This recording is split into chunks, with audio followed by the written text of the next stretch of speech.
At the end, everything gets bunched up. So what happens is second midterm happens, and then 3 days later you have the final exam. That's not exactly a real-world situation like we have during the fall term. The other thing that happens is I will give a lecture on Wednesday, and then all of a sudden you're going to have to know all of it by Thursday. And that oftentimes also is a challenge. So what I do is I make available to the class access to my lectures of the same things from previous years. So for example, the eCampus class right now is watching my lectures from last year, and I'll provide you all with those links. So if you want to study ahead over the weekend and see what I'm going to be talking about next week, that'll give you a leg up on getting ready for things. So if I forget, send me an email and say, hey Kevin, where's that link? I'll get it posted for you. I did just before class get the link to the highlights and the videos of yesterday, so I'm all caught up as of now, and I'm all of a sudden getting behind. It's very difficult to stay on top of those, but I'm getting behind now as I'm speaking. So, but I will get these posted as quickly as I can. It does take a fair amount of effort to get them posted, so I appreciate your patience. What I want to do today is turn our attention now from talking about signaling, which I hope you got a good taste of that yesterday, to discussing and thinking about metabolism. So it's at this point in the term where we start thinking about, well, we've been thinking about how proteins work, we think about how enzymes work, we think about how enzymes are controlled, and we see how cells talk to each other. But the nuts and bolts of what happens in a living cell is actually the metabolism. So from this point forward, starting today, and then concluding about halfway in the next term, which is BB 451, you're going to hear a lot of metabolism. Metabolism is what I describe as the sum of the chemical reactions that occur in the cells. It's metabolism that was the sort of the original roots of biochemistry, because the name derived itself from the fact that it was the chemistry of biology. That was what biochemistry was. And understanding that those roots made sense. I just realized my camera, I haven't pointed it in the right direction. Am I on target there, Anisia, or not? Not quite. A little bit off, kind of like me.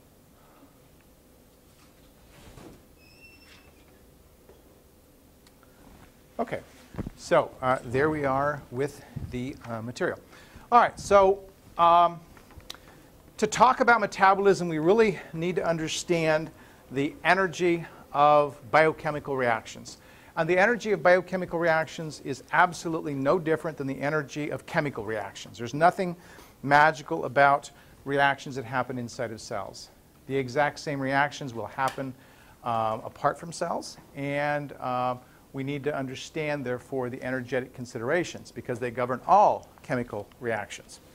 Well, in freshman chemistry, you learn some basic things about the Gibbs free energy equation, and I'm going to go through that just a little bit. We will have calculations on this exam. It is the one we're doing right now. We will have calculations based on Gibbs. So Anna has gone through some of those in recitation with you.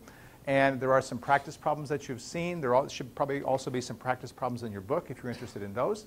And hopefully those make some sense for you. The Gibbs free energy, the change in the Gibbs free energy for a reaction is a very, very useful quantity, as I've talked about before, because the change in the Gibbs free energy for a given reaction tells us really what will happen in that reaction. Will the reaction go forwards? Will the reaction go backwards? Or will the reaction remain at equilibrium? The three possible signs that a Gibbs free energy delta change, a change in Gibbs free energy can have, of course, is negative, in which case it means that the reaction is going forwards as it's written. It can be equal to 0, in which case the reaction is at equilibrium, and it can be positive, in which case it means that the reaction will proceed backwards. Now, as I've noted before, equilibrium is a very misunderstood term by people. It simply means that the forward and reverse reactions are going at the same rate. It does not mean that the reactants equals the products. Okay? So that's just what equilibrium is. So when a system is at equilibrium, its concentration of products and reactants will stay constant. It will not change, or they will not change. And whereas if we're not at equilibrium, we'll see a directionality to it. So if we have a negative delta G, then reaction is going forwards. Positive delta G, reaction is going backwards. And as that reaction is going forwards, products and reactants are changing in concentration. That's what a directionality actually means. Okay. Let's take a little look at the equation, and I'm going to talk you through some examples with respect to this. So the Gibbs free energy equation says delta G equals delta G0 prime plus RT times the natural log of the concentration of products divided by the concentration of reactants. And though that sounds like, wow, Kevin's given us a new equation, and yes, I will give you that equation on the exam, so you don't need to memorize that equation. That equation is essentially the same equation as the Henderson-Hasselbalch equation. It just doesn't look like it. The Henderson-Hasselbalch equation said that the pH was equal to the pKa plus the log of the salt over the acid. What that said was the pH was a variable. It could change. It said that the pKa was a constant for a given reaction, and this guy right here, the delta G0 prime, is a constant for a given reaction, plus a log term, okay? And here's a log term. The log term in the case of the Henderson-Hasselbalch equation was the concentration of salt by the concentration of acid. Here we have the gas constant R times the temperature, okay, times the natural log of the concentration of product over concentration of reactant. So basically it's the same thing. We have a variable, we have a constant, and we have a log term. And the things that we learned for the Henderson-Hasselbalch equation with respect to the ratio of products of salt and acid apply directly here for the natural log with respect to the concentration of products and reactants. If B over A is greater than 1, then that log term is going to be positive. If B over A is less than 1, then that log term is going to be negative. Right? And B over A, those are variables in a given reaction. They can change, of course. And as a consequence of their changing, delta G changes. Now, just like we saw with pKa, I said once we knew which buffer we were talking about, if it was an acetic acid buffer, we had a pKa of 4.76. Similarly, for if we know the delta G0 prime for a given reaction, that is always a constant for that reaction. It doesn't change. Okay? So very, very similar things that we may have there. Now, we can take a few minutes here and go through a sort of mental exercise using this equation and thinking about problems. I think Anna probably has done a little bit of this already, but let me just take you through it. So if I had, for example, a reaction for which the delta G0 prime was positive, okay, what would it take for the reaction to be at equilibrium? What's that? The other term had to be negative, and what would it take for the other term to be negative? I'd have to have more reactant than product, right? So A would have to be greater than B. And if I'm having an equilibrium, then if this is plus 1, this is going to have to be minus 1. So that's going to have to be structured so that those are exactly the opposite of each other. All right? And this sort of makes sense. Okay? People look at delta G0 prime, and what delta G0 prime is a change in the Gibbs standard free energy. Okay? But it's a change at standard conditions. Okay? It's only true at standard conditions. I'll explain what those standard conditions are in a second. But the delta G0 prime is the same as delta G at standard conditions. When was pH equal to pKa? Maximum buffering capacity, right? When we had salt equals acid. Because that log term became 0, similarly, delta G0 prime is going to equal delta G when the log term is 0. What's it going to take for the log term to be equal to 0? B has to equal A, right? Because this log term becomes 1. The log of 1 is equal to 0. Okay? Standard conditions include one molar concentrations of products and reactants. So when this is 1 over 1, this log term is automatically 0. And just like we saw with the buffer, right? When we had equal amounts of salt and acid, pH equals pKa. In this case, delta G equals delta G0 prime. Okay? So having learned this once, my experience with students is they find this much more intuitive. It sort of makes sense once they've seen that other equation and think about it. However, I will tell you, because the terms delta G and delta G0 prime sound very similar, students confuse them. So for example, if I ask you on an exam and I say, well, if I tell you the delta G zero prime of a reaction is 0, probably half of you are immediately going to think, oh, the system's at equilibrium. But it's not, because that requires delta G being 0, right? Not delta G zero prime. So if delta G if delta G equals 0, then we are at equilibrium. Delta G zero prime could be equal to 0, but delta G could be a long ways away from 0. What would it take for delta G to be a long ways away from 0?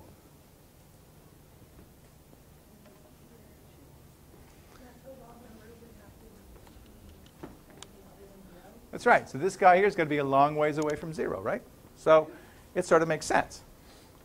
And one of the mistakes that we make is that when we look at these and we think about these, once you hear it making sense, it's the most common thing students come to my office and say, but it all made sense. Okay, well, I'm paid to make sense. If I'm not making sense, I'm not earning my pay, okay? But because it makes sense doesn't mean you know it, all right? I want you to take it, I want you to work through these problems and make sure it makes sense without me saying it, all right? That's why you work problems and that you do understand the principles that are involved with these, okay? If I said that the system was at equilibrium and I had more products than reactants, what would you say about the delta G zero prime?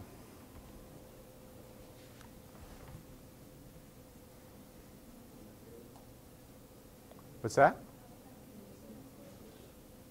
The delta G zero prime would have to be, if I have more products than reactants, I would have the log term being positive, which means that the delta G zero prime would have to be negative in order for the system to be at equilibrium, right?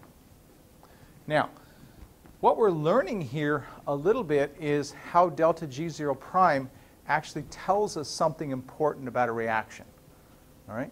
Now, I just told you that I've got more products than reactants at equilibrium, right? I've got more products than reactants at equilibrium, and you ran that through your head and you came up with the fact that the delta G zero prime had to be negative, okay? What you will hear most people do with respect to delta G zero prime, and it's not incorrect, is that they will describe delta G zero prime as describing the tendency of a reaction, okay? The tendency. So we can take a given reaction. Let's say we take a reaction out of glycolysis, which we'll be talking about later today, in which we convert phosphoenol pyruvate into pyruvate. That reaction has a delta G zero prime that's very negative. It's very negative. It's what I'll later describe to you in class as the Big Bang. It's so negative, okay? It's a very negative value. The more negative that value is, what it's telling you is the more negative that the more influence it's going to have on the delta G value. It tells me that if I'm at equilibrium with this reaction, then the ratio of products over reactants has got to be very large, right? Well, if the ratio of products to reactants is large, I start out with equal amounts, and it's large, that means that the reaction went a long ways forwards to make that ratio of products to reactants large, right? Does that make sense? In order to make that ratio large, I've got to have the reaction go very far forwards before it gets it to equilibrium. That tendency was that, well, if I'm going to reach equilibrium, and by the way, all reactions move in the direction of equilibrium, then it had to move very far forwards in order for that to happen. On the other hand, if I had a reaction like the aldolase reaction that we'll talk about in glycolysis, the aldolase reaction has a delta G zero prime that's very positive. Okay? Well, to get that reaction to equilibrium, we have to get an awful lot more reactant to product. We have to make a lot more A. We've got to push it. Think about it. I've got to have a lot more A to make that reaction go forwards. If I have an awful lot of A and I make very little B, that reaction doesn't want to go forwards very much, does it? It's resisting going forwards. So the delta G zero prime is telling us essentially what the ratio of products to reactants will be at equilibrium. And that in turn tells us some very important things about a reaction. Does that make sense to everybody? You could go through that argument I've just given you here for a delta G zero prime if I asked you on an exam? Could you run through it one more time? Okay. So the delta G zero prime gives us an indication of the extent of a reaction. It tells us at equilibrium a very important thing about the ratio of products to reactants, because equilibrium conditions mean delta G has to equal 0. So if delta G zero prime is very negative, that means that log term has got to be very positive. And for that log term to be very positive, we have to have much more product than reactant. That tells us that a very negative delta G zero prime means that that reaction has gone forwards a long ways. It's made a lot more product, and it left behind very little reactant. Conversely, if the delta G zero prime value is very positive, at equilibrium, that means that that RT natural log term has got to be very negative, which means there's got to be an awful lot more A than there is B. Means that reaction didn't go very far forwards at all. In fact, the reaction had more reactant than product in order to make everything happen. We had to load up reactant in order to make this guy go forwards. Now, these considerations turn out to be very important because, as we will see, the only control that the cell has over the energetic considerations for a reaction, the only control that the cell has are the concentrations of reactants and products.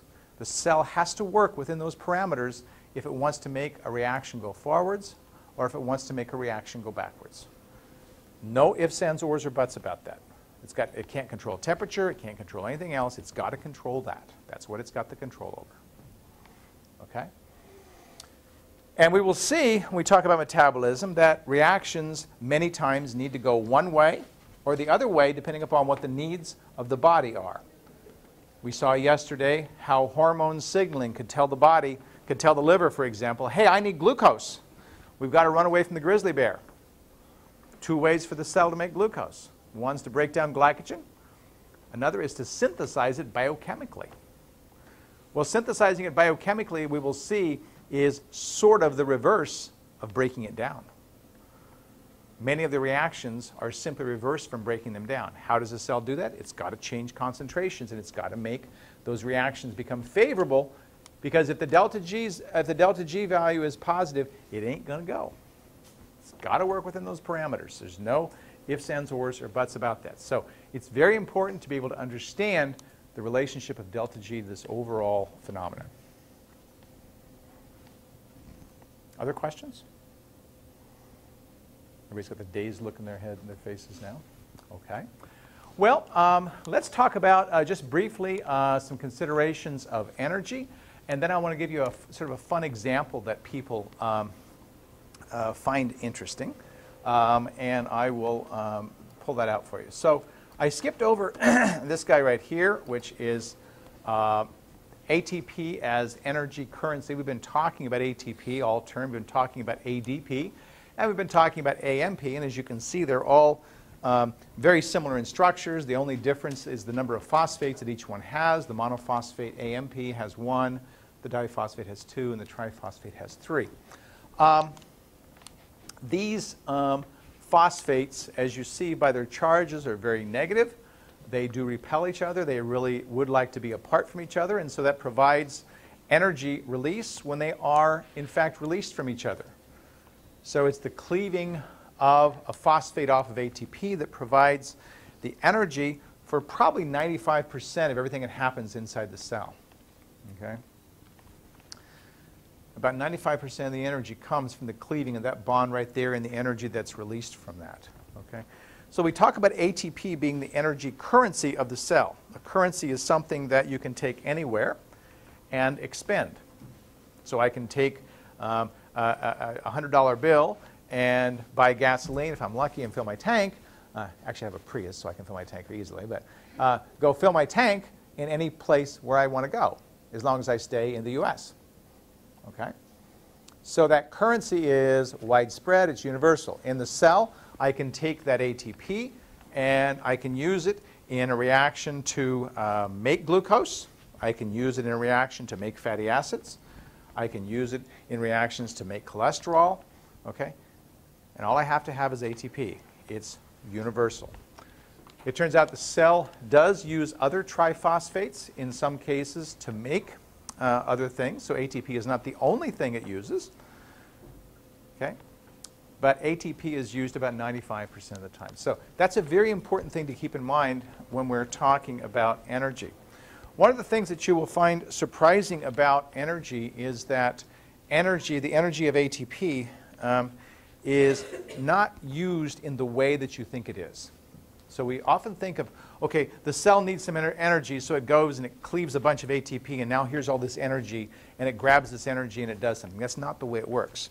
Cells actually use ATP's energy in a way that we call energy coupling. Energy coupling. And so as we shall see, the energy of ATP is, I gotta sneeze, I think. You've got to sneeze, you know it's there. And then once you figure I'm in the clear, then you'll sneeze just all over everybody. So I'll try not to get too close to you. All right.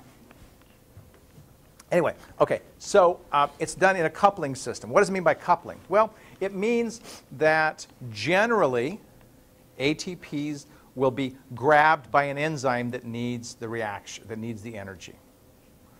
It'll grab two things. So the first reaction we'll talk about in glycolysis, for example, is the synthesis of glucose 6-phosphate from glucose.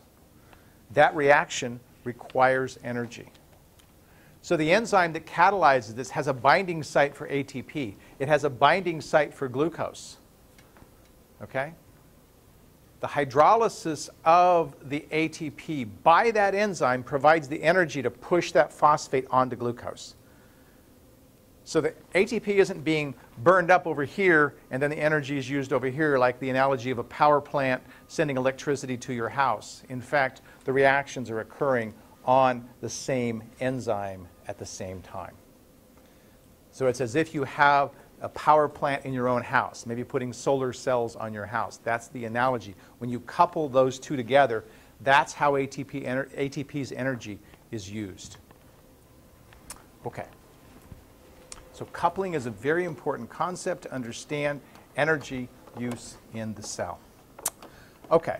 Now, I mentioned before that when we look at, we start putting phosphates onto biological molecules, we generally impart a higher energy to them. Glycerol 3-phosphate is a molecule we'll talk about later. And it has more potential energy, it has more energy in it than does glycerol by itself. Okay? I don't think we need to worry about that. And I don't think we need to worry about that. Okay. Now, energy comes from, with respect to phosphates, generally the release of the phosphate from a high energy molecule. And ATP is not the only high energy molecule in the cell. We have other nucleotides, for example. We have GTP, we have CTP, we have UTP. All of these guys have high energy phosphate bonds. There are other compounds that we see in the cell that have high energy phosphate bonds as well. One of these is phosphoenol pyruvate. Okay, phosphoenol pyruvate has a lot of energy inside of it, and the cleaving of that phosphate releases a ton of energy, as we shall see. Creatine phosphate, which I'm going to talk about in just a minute, has another high energy phosphate bond, and the cleavage of that phosphate off of creatine phosphate provides some very important energy for muscle cells, and we'll see how that works in just a minute. And yet another very high energy intermediate we find in glycolysis is 1,3-bisphosphoglycerate. And these two phosphates really do repel each other and really do want to get away from each other. And as a consequence, one of those phosphates really likes to leave very readily. So we see high energy phosphate bonds occurring throughout in biology. Well, what I want to do right now is spend a moment talking about this important reaction right here. And it's a very, very misunderstood reaction in my experience. Okay? Well, a lot of you look at this and you say, oh, creatine, I've heard about this. This is what athletes take, et cetera, et cetera. Okay? And they do. And I don't necessarily recommend it, A. And B, in some cases, taking creatine could be one of the stupidest things that an athlete does. And I'll point that out to you. And you guys are biochemists. You'll see quickly why this is the case. Let's first of all consider the reaction. Here's the reaction that occurs. It's a reaction that occurs in our muscle cells. Creatine plus ATP goes to creatine phosphate plus ADP. Now, it turns out that creatine phosphate has a higher energy than ATP does. It has a higher energy than ATP does. My first question to you is, why does that reaction occur at all? How does ATP make a molecule that has a high energy than it itself does? Any thoughts? Anesia? Does ATP catalyzing the reaction that adds all the phosphates to the creatine? Does it add more phosphates, like continuously adding these phosphates makes creatine itself very high energy? Well, not quite. So it's not continually adding it. It's only adding one phosphate. Okay. Question there? Comment? Weren't you saying that the phosphates on ATP really want to like split off from each other because of the negative charges? Right. And does creatine have like a higher affinity for the phosphates? Creatine is good thought also. Creatine doesn't have a higher affinity for it. No. The answer is actually something I've already told you already today. This would be a good pop quiz. I've already given you the answer to this question. What determines if a reaction goes forward or not? Delta G, right? So if I said the delta G for a reaction is negative, the reaction goes forward, right? So what does it take for a reaction to go forwards? Here's a reaction. Here's the delta G0 prime is plus 12 kilojoules per mole. It's a fairly positive value. It means that if I start with equal concentrations, what's going to happen? It's going to go backwards, right? How do I make the reaction go forwards then? How do I make the delta G be negative? What's that? I need the natural log to be negative, and how do I make the natural log be negative? Increase the amount of reactants, right? I need to make more A. So if I put a lot more A in there, I can do that, all right? Well, looky here. Here's our reactants. I said this reaction occurs in muscle cells. Muscle cells have a relatively constant amount of creatine present. They vary in how much ATP they have present. Let's imagine that I'm sitting around drinking beer, eating pizza, watching the tube, and be doing nothing productive. Maybe writing an exam for you guys. I don't know. Okay? I'm not out there doing the jogging that I do on weekday mornings. I'm instead sitting there. My muscles are resting. What's the ATP state of my muscles? What's that? No, the ATP state is high because I'm not burning ATP. So my muscles are sitting there getting charged. They're getting loaded with ATP because I'm taking all this food in, I'm taking all this beer in, I'm taking all these things that give chemical energy, and that chemical energy is being converted to ATP. My muscles aren't burning it up, so my muscles are therefore at high ATP concentrations. Everybody with me? When I'm sitting there eating pizza, drinking beer, watching the tube, not burning up my ATP, this is a reactant. Reactant is under high concentration. What's going to be the delta G for this reaction? The delta G is going to be negative, right? Because the log term is going to be very negative. So it's going to overcome this positive, and the reaction is going to go forwards. That's how I can make a molecule that actually has more energy than ATP does, because I can manipulate concentrations. It's a pure example about how manipulating concentrations allows me to do magical things. Okay? I'm sitting there eating beer, drinking pizza, watching the tube, and my house catches on fire. And I have to run and start grabbing all my furniture and all my computer and all my stuff and get it out, and maybe the dog, or I don't know, who knows whatever else, you know. Getting it out of there, I'm going to be burning a lot of energy getting it out of there. What happens to my ATP concentrations? ATP concentrations start burning the ATP concentrations. ATP concentrations start going low. Well, what's needed for muscular contraction? ATP. Now, if my ATP concentration all of a sudden goes very low, I'm hosed, right? Because my muscles need ATP and they've got no ATP. Here's my backup. When this starts falling in concentration, what happens to the delta G?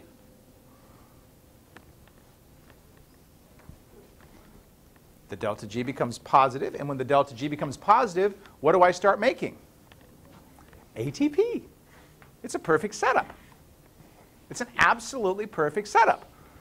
This guy provides backup ATP energy for that time when I need it. Okay? Now, well, athletes therefore should go eat all this creatine, right? Let's say I'm this athlete and I just say, okay, wow, Kevin's convinced me creatine's really going to do me some great stuff. So I'm going to go out and I'm going to go run a race. So before I go run the race, I'm going to go grab and eat a whole bunch of creatine. Yahoo! What's going to happen if I eat a whole bunch of creatine?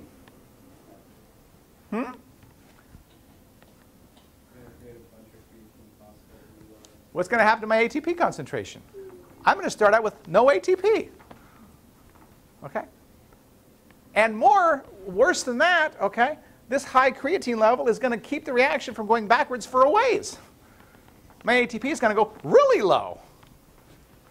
Now, you hear these stories. There was a story last year about a group of high school football players in McMinnville. Everybody heard this story? And for mysterious reasons, about half of them one day collapsed. And though the story wasn't fully told, okay, there were very strong suggestions that these kids had discovered creatine. They had gone out, they'd gobbled a whole bunch of creatine. They kept this reaction from going backwards. They have no ATP. What's going to happen when you have no ATP? You're going to collapse. You may die.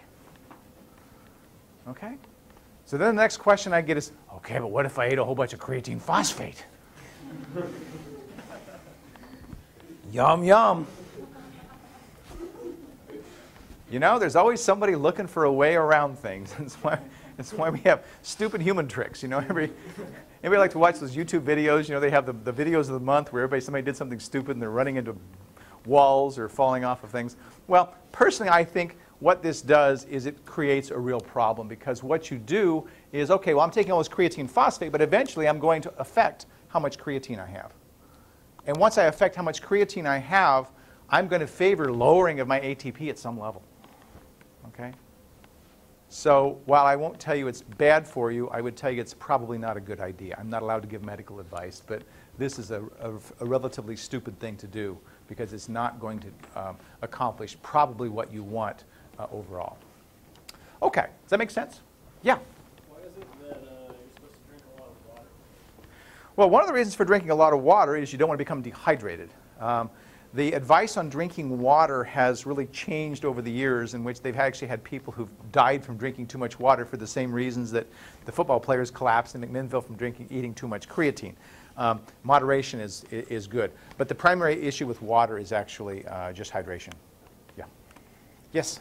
Will your body stop producing as much creatine after a while if you keep supplementing with it? Well, that would be the other consideration. I don't know that. I honestly don't know the regulation of the synthesis of creatine, but I think anytime you're messing with a pretty critical compound like this, I wouldn't want to take the risk that in fact, that's exactly what I was doing. Yeah.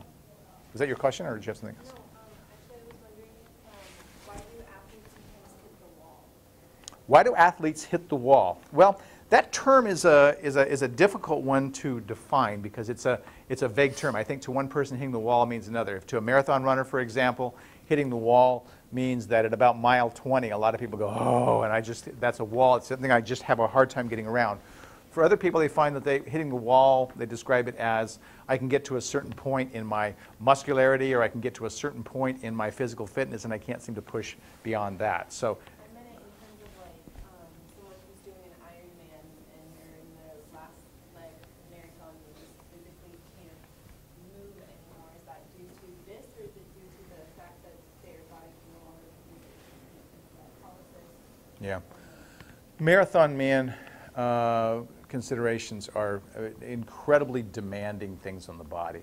So most likely they have really lost a lot of energy, and they're having a difficulty maintaining that. I mean, it's difficult for people, and there are people who do this, but it's difficult for people to consume enough energy while they're running to keep doing what they do. And an Ironman really pushes that, for example.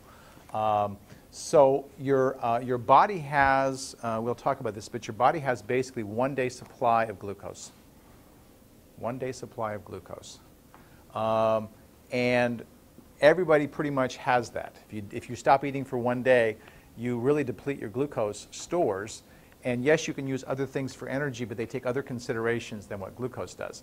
So an Ironman is really pushing their glucose stores, their ability to keep glucose going with that. And my suspicion is that what you're calling running hitting the wall at that point is that the liver is just given up in terms of how much it can put out. The liver, you're really pushing your liver with something like that. Okay? All right. Let's see, where am I at? All right, let's go and talk about just a couple things and we'll finish this up here. Everything on the face of the earth, every living system on the face of the earth has to take these systems into consideration, okay? We need ATP energy in order to move. We need ATP energy in order to move things across membranes, so not just physically moving across the room, but physically moving things across our cells. Okay? We need ATP energy to make things. Okay? If we start with simple building blocks and we build bigger things, that takes energy. We build those so that we can release that energy later, but it takes ATP energy in order to make them in the first place. We need ATP energy in order to communicate. Those signaling things that I talked about took energy in order to happen. All right? Well, so if we have this continual need for ATP, we darn sure better have ways of making that ATP. And ATP energy comes primarily from oxidation as it occurs in our bodies, or if I'm a plant, from energy from the sun, photosynthesis. And as I'm sure everybody knows, all biological energy on the face of the earth essentially comes from photosynthesis ultimately. Okay, so we have to keep those in mind as we're going through and doing things. Oxidation, therefore, is an important consideration for energy sources in the body. When we look at a simple compound like that has a single carbon, we see that it can exist at several different oxidation states. It can exist at the most reduced state, which is methane. It can exist at the most oxidized state, which is carbon dioxide, and a variety of intermediary states that you learned about in organic chemistry, okay? Here's an alcohol, all right? That's one level of oxidation. Here's an aldehyde, another level of oxidation. Here's formic acid, another level of oxidation, and finally carbon dioxide. If we look at the energy released from the oxidation of each of these, not surprisingly, we see the most energy released from the most reduced form, which is methane. We see the least energy released from the most oxidized form, which is carbon dioxide. I can't oxidize it any further, okay? So the oxidation state of molecules will indeed affect how much energy we can get from those molecules. Well, the two most common energy sources we have in our body, of course, are glucose and fatty acids. Fatty acids, of course, are esterified to glycerol to make fat, and so fat is a long-term energy source. Fat is not a quick energy source. A very important point. The reason we use glucose so much is that glucose can be released into our bloodstream very rapidly and give us very quick energy. Its energy can be realized extraordinarily quickly. Fatty acid energy cannot be realized so quickly. Fatty acids are contained in fat. Fat is stored in specialized cells called adipocytes. In order for fat to travel through the bloodstream, it has to be packaged up into complexes called lipoproteins, and that takes a while. And they have to move, and they have to get unpacked, and they have to have a whole lot of things that happen with that. So the movement of fat in the body is not as rapid as that of glucose, and so we use glucose for rapid energy. There's a biological oxidation that you see on the screen. You notice that we're going from an aldehyde to an acid. We'll see a reaction like this occurring in glycolysis. That reaction yields energy. And energy, of course, is an important consideration for cells. Biological oxidations happen not simply by the loss of electrons, but biological oxidations are actually controlled oxidations. That's a very important point. They are controlled oxidations. Why do we need controlled oxidations? Let's think about the lighting of a match. It's an uncontrolled oxidation. The lighting of a match starts a flame. That flame has a temperature that would not be consistent with life. If we had uncontrolled oxidations going on, the temperature of our cells would get out of control. We would denature all of our proteins. We would have problems. So there's other chemical problems that arise with that. We know about some of the byproducts of oxidation that are very nasty. So cells, being the control freaks that they are, control oxidation, and they control it with electron carriers.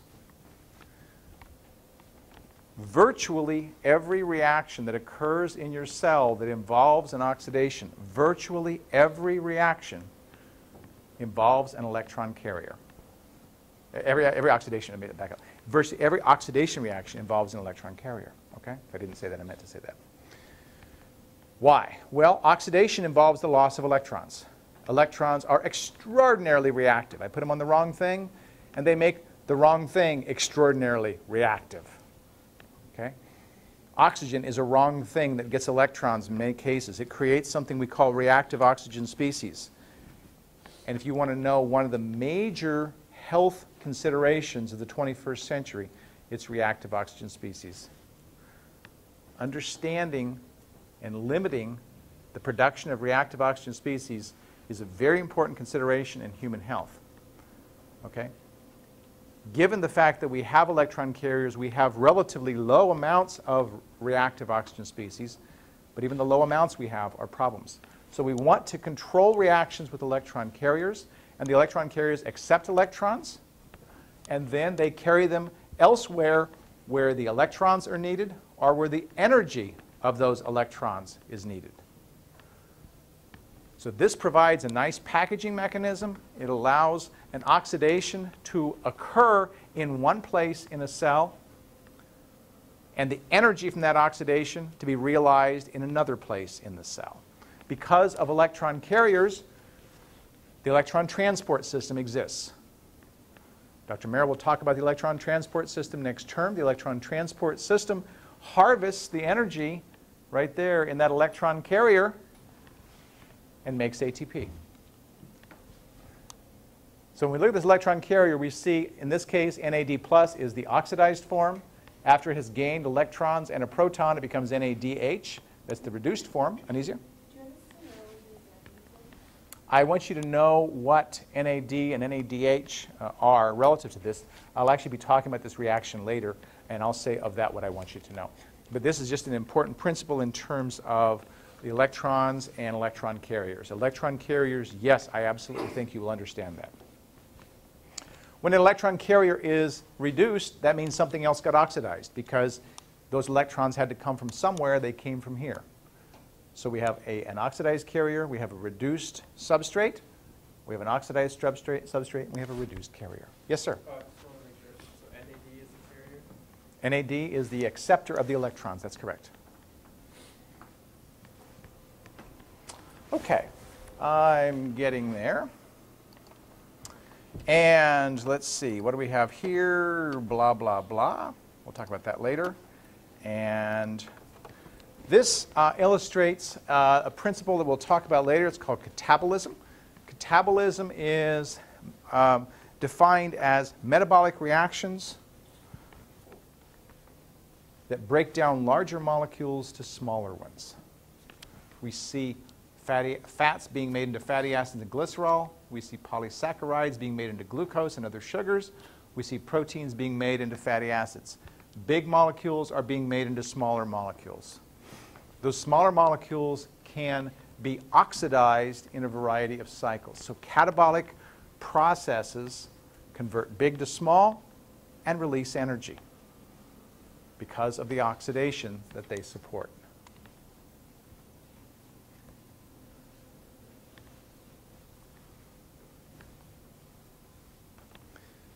The opposite of catabolic reactions are anabolic reactions. We could think of them as starting at the bottom and moving upwards. We make bigger molecules from smaller molecules. They require the opposite of oxidation. They require reduction. And instead of generating energy, they require energy. So to give you an example I've already talked about a couple of times, the breakdown of glucose is a catabolic process. The synthesis of glucose is an anabolic process.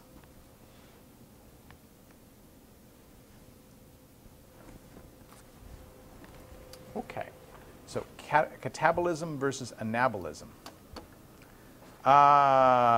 Let's see, there are your electron, there's an electron carrier. You guys want to memorize the structure of that for the exam?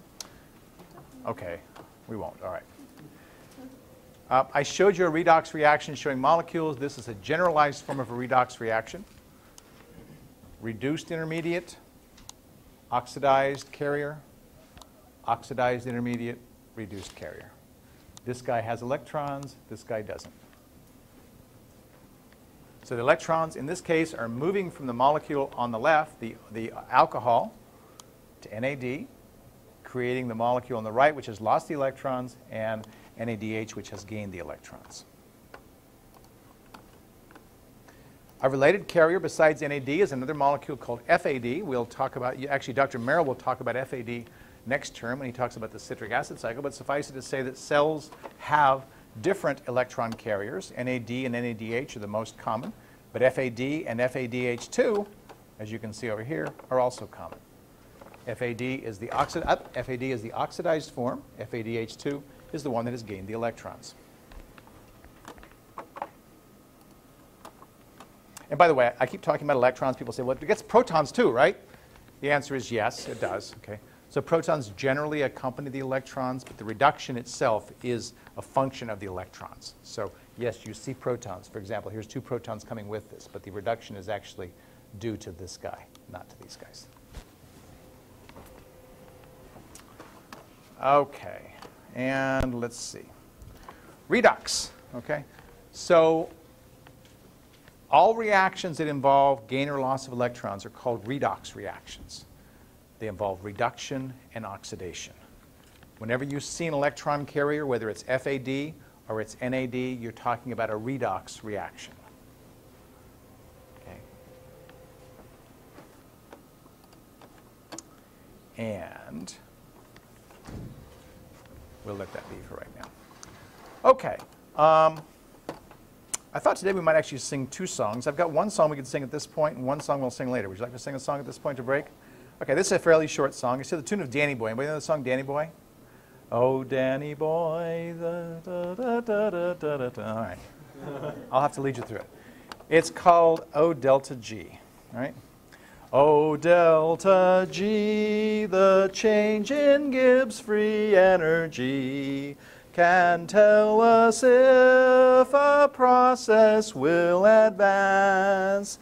'Cause if the value's less than naught, it translates that reverse reactions haven't got a chance. But when the sign is plus, it is the opposite. And then the backwards happens all the time.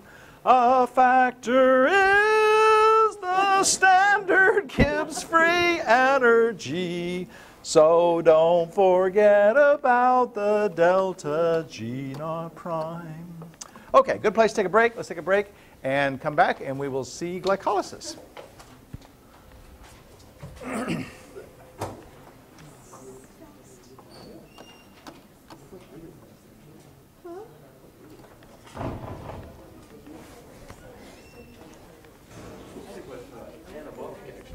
Anabolic, yes. Anabolic steroids. Yeah. Does that seem kind of counterproductive? Well, no. Anabolic refers to building up of things, and people are taking anabolic steroids to build up their muscle mass. Smaller things to larger things. Right.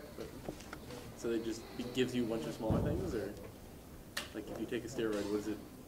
So it's building muscle mass. Yeah. That's building things, right? Yeah. So, but does it provide you with like small building blocks? Or? No. It's taking the small building blocks and building muscle out of it. So anytime that you're taking small things and making bigger things, that's anabolic. Yeah. Catabolic will involve the reverse. Right. Yeah. So anabolic steroids. Oh, I got to switch the camera. Sorry, I always forget to do this. Sorry. That's fine. Excuse me. Okay.